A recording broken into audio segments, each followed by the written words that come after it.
Francesco Bolingo Yaya, le grand combattant, il est là juste pour vous dire, pour dire la vérité, pour transmettre les messages. Hein? Il n'y a pas de Francesco. Coup de chapeau à toi. Francesco Bolingo, plus que Bolingo. Bolingo yo, ozalakanango, pour na école na yo, vraiment.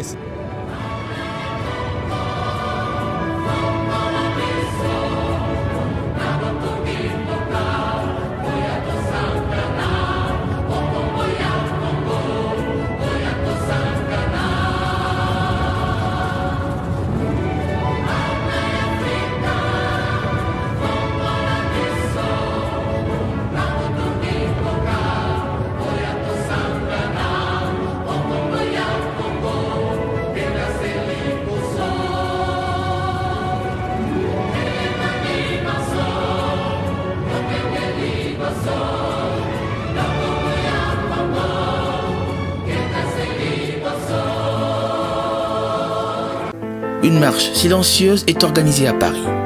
Départ, Château-Rouge. Arrivée, place de la République. Je suis béni. Je suis béni. Je suis béni. Je suis béni. Je suis béni. Je suis béni. Je suis béni. Je suis béni. Je suis béni. Je suis béni. Je suis béni. Je suis béni. Nous sommes bénis. Bandeko ba Congolais ndenge bomoni tokutani biso nyonso awa succès zaka moko pona makambo zo collectif. Komona mwana ya mukie boye bakati ye mutu to komona mama ba violé ba bomi ezali pasi mingi edo sala pasi na posa ya kolela.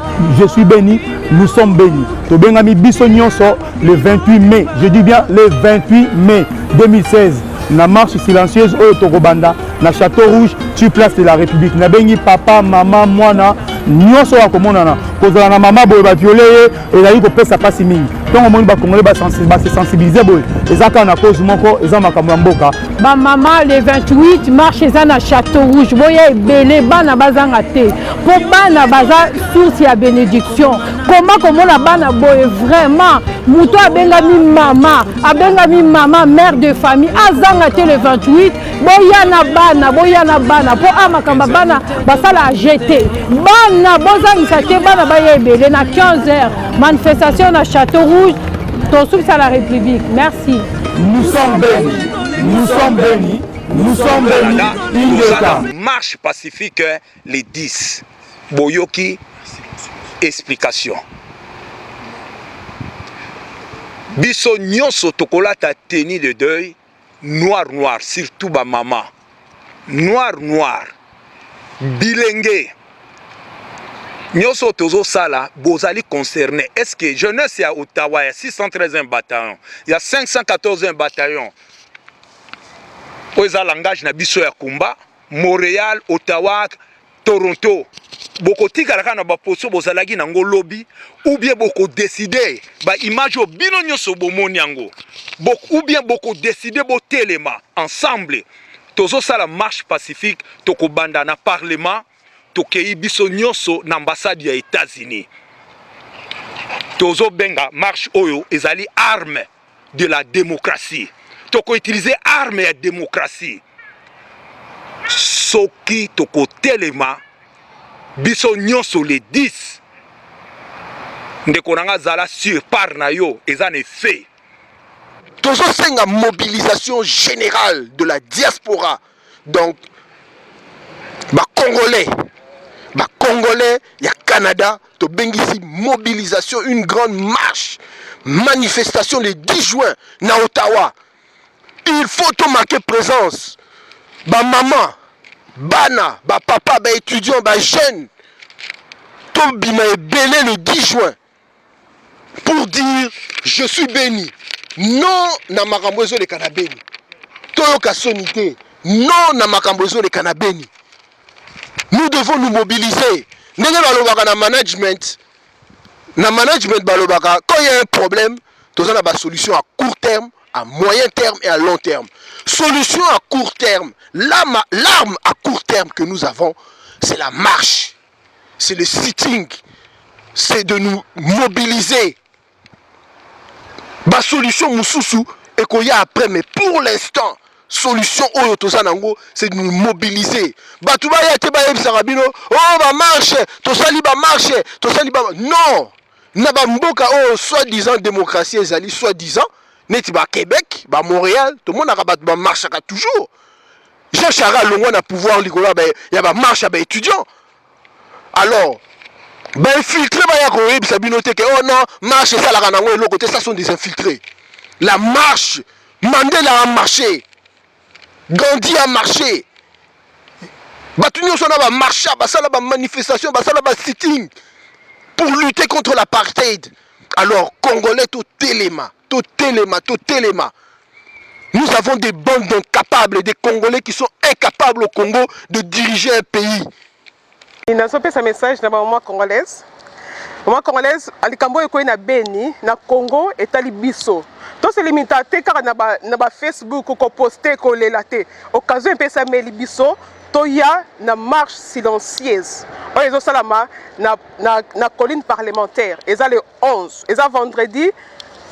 Ils ont les 10. Ils ont les 10 et cause la vendredi.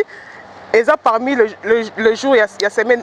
N'importe que cause la passe parce que tu vas salaka mais na sengi na bande ko na kanyo sa basi to salaka to senga congé na misala parce que likambo oyo ko ina beni etali biso nyonso. Marche wana ekobanda na ba 11h. Donc na colline parlementaire et puis tu les fait et pas Trudeau.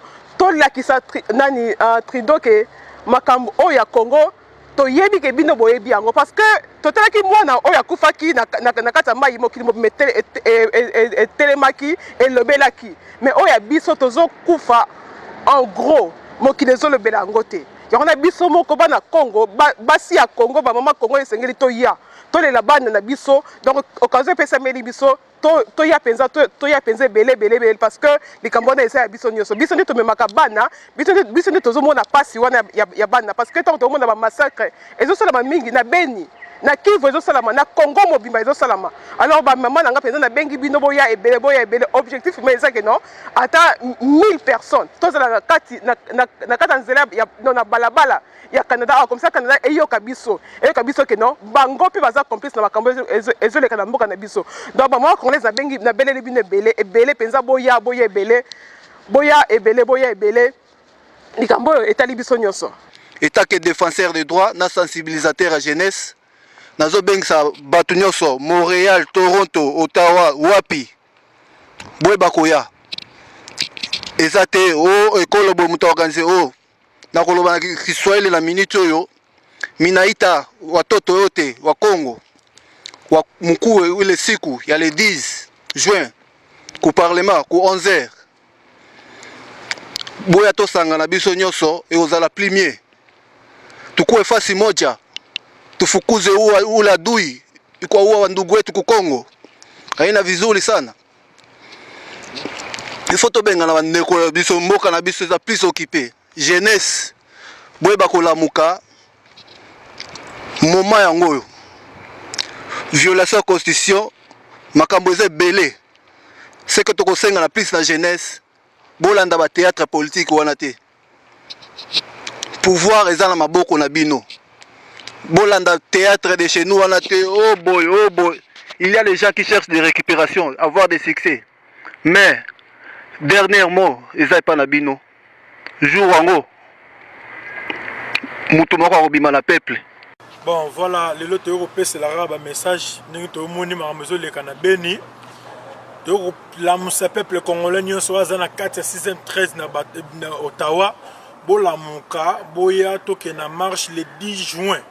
Le 10 juin boya peuple ozali ozana bandako aza congolais tozomona ne bandeko na biso bazoboma bango na Beni kuna to se penonga mokete na bino pe ozala bandako bovanda ba palin bozomona ba histoire na ndenge ezoleka totelema le 10 juin oyo ba mozo bisa to na kana moko ya GT to mona bandeko baza ko sila bena ko sila kaka to lembi système oyo o télé au peuple nzamba ko sala to lingi kutu mo wana te nzambe yemoko lobi beta ko fongolila yo mais biso tozo fanda kaka na ba palin tozo lia na biso bien to mona ba peuple na biso kuna bazo souffrir bazo kufa chaque jour ndeko nanga congolais est-ce que rozala kaka na idée yo kaka toujours ofanda kaka na palin o sala le côté yongo to yo ebisa bino boye le 10 juin oyo telema yaka to kutana marche na biso ezo banda na liboso na parlement na ambassade ya États-Unis tobanda na ambassade des États-Unis to loin to kei na nini na bureau ya premier ministre après wana to kesi sango na nini na parle tozon na kati ya parlement to aussi ça marche na biso wana peuple to yola musabino botelema to lembi bandeko bazo kufa trop bozo mona bana mikie ba maman bazo violer bango toujours tozara la même chose na mboka na biso to telema to bunda pona ekolo. Il n'y a même pas à dire bonjour ou salutations, mais c'est juste que tout ça déplorer tout ce qui se passe dans l'est du pays, précisément à Beni. En tant que jeune Congolais, nous devons juster pour tout ce qui se passe dans notre pays. Le massacre, on tue les enfants, on viole, tout ce qu'on voit tout dans la télé. Là. Depuis l'existence de notre pays, là, il y a toujours de guerre, il y a toujours de massacres. Et bien, en tant que jeunes, nous devons tous nous gester, nous devons nous conscientiser, nous devons être au-dessus de tout pour parler de tout ce qui se passe dans notre pays. Là.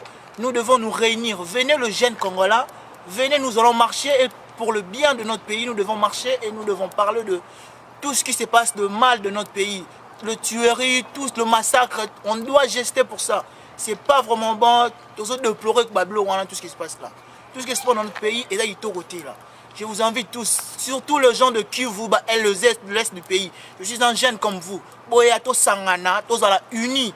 Parce que comme on dit, l'union fait la force. Venez tous à la unis. On doit parler pour notre pays. Parce qu'on est tous Congolais et on reste Congolais. Je suis Congolais, fier de l'être. Tobuaki tolembi Congolais, Général Ngombe, Zonga Sima, Kende liboso tala Sima. Eloko nini yo Congolais yo telema, Goma telema, Bukavu telema, Washington telema, nini? Boluki nini na mala Congo, eza nini? Eza nini? Washington DC telema, Los Angeles telema, Ottawa telema, eza nini? Portugal telema, Congolais nyonso to aza aux environs, telema di telema, telema na ebisi binobo telema, telema, telema Montréal kutu na bwaki binu kutu na lembi, telema kutu Toronto to bwaki to kitisi to dendi to leki, bon Edmonton to bwaki kutu to kitisi to lembi, fungwa ma Congolais ngonga ese koki, en tout cas na kanda ndenge na ale kutu le 10 juin toza na bino biso nyonso tout wana boya biso nyonso tout lia nyonso tout Congolais nyonso tout banda esa kolongwa banda esa toyebi ekutu te. En tout cas vraiment na sengi bino boboto bobwanya mibeko peza na katikati na biso balia. En tout cas boyokani eza kutu te tande bakaboli biso eza nini? Fungwama Congolais fungwama, Congolais fungwama, Congolais fungwama, zala na temps fungwama Congolais fungola misu eza nini? Eza nini fungwama yo Congolais fungwama telema fungwama fungola misu fungola eza nini? Toleli mingi eza nini? Eza nini yo Congolais yo lamuka sutumuka London Belgique, France, la pesi bino surtout Longonia, en tout cas la musala obino boza ko sala, eza pene monani pena bolongo bami, et sika o pe na biso tozali en tout cas vraiment nazana mingi ya koloba kutute le 10 juin boya biso institution kutana na parlement poto ebele ko ni biso toko ko sala pona mboko na biso na kati na bwaki na lembi Général Ngombe. Ouais, nanga lobelaka pona mboka na biso Congo. Donc bakambo ezoleka na Congo, on en a marre de tout ce qui se passe dans notre pays. Donc, Tolini pena moins changement là. Changement pour les faut biso ba jeune. Donc, à venir à l'obéza pour na biso ba jeune. Faut telema pena, telema tout le monde abima, eza ba marche net ya Congo te, kin bat muso abima, muso abimité. Awa na osenga onyo sana souci à Congo. Il faut abima. La date où ça il y a les 10 juin. Bino. Non, il faut tout le monde abima. Biso tout à mbali, biso tout ba écran boé. Mais tous obligés. Pour tout le monde venir à Congo, ils apprennent à biso bagène. Donc il faut tout bima, tout le monde a bima, tout solo la peine pour le Congo, mukimba yoka. Tout les là trop, mais réaction zati. Pour moi, le Congolais doit unité. Il faut tout ça faire unité. Tout dans la bomoko. Tout ce qui va tirer mike, donc tout ça là nous pour mboka na biso à venir na biso. Ba mboka to zao yo ba Canada, ya mboka na biso te. On a souci un jour to zonga na source, place to uta. Source en opposant, il faut mboka ngeza la bien. Tomo banga ya mo solo beta tourna kin ba insécurité ba tozo kufa par-ci par-là eza propreté yango no senga pena o nyoso bengami Congolais ana solidarité ana souci ya mboka na ye donc boye ya pena bandugu bapenzi na waita nyinyi wote mkuje kabisa pamoja, tuungane mkono kwa nafasi moja, tugombane juu ya vita hii. Ndio mwenye hataonekana inaonyesha mara moja kama yeye iko ngambo nyingine, yeye anapenda damu ya Kongo, ya watoto ya Kongo iko inavuya kabisa. Lakini Mwenyezi Mungu yeye pekee anajua atatusaidia kama tu kwa pamoja, tunashikana mkono pamoja, Mungu atatusaidia kweli. Antuka Kivu totika batiraima bamosa neti bakabola biso ke wana kinwa wana mtu aboye wana nani kingani totika biloko wana na mtocha pembeni to sude toza la bomoko Kongo na biso ezala debout to puissant na monde. Bonjour, bonsoir, na baone so balanda ngai. Donc ngai na les jeunes congolais naza 5 ans na Canada. Donc marambo na moni na est, marambo na moni na Beni, ça me fait tellement mal, vraiment tellement mal, il y a rien à dire. Je viens des stages côté na Laki, même bateau là bas na stage, tout le monde so oba na WhatsApp na ba oba na Instagram na ba moni ndena komaki je suis Beni, je suis congolais. Donc je suis africain. Oh nyos atala ki a moni. Donc partout na Laki na moni ba vidéo ça li passer. Na oti na Congo, je vois des choses comment ça se passe. En tout cas, trop c'est trop, trop c'est trop. Vraiment trop c'est trop, trop c'est trop. Donc c'est le moment où mutu nyos atelema azwa pa na ya comme congolais.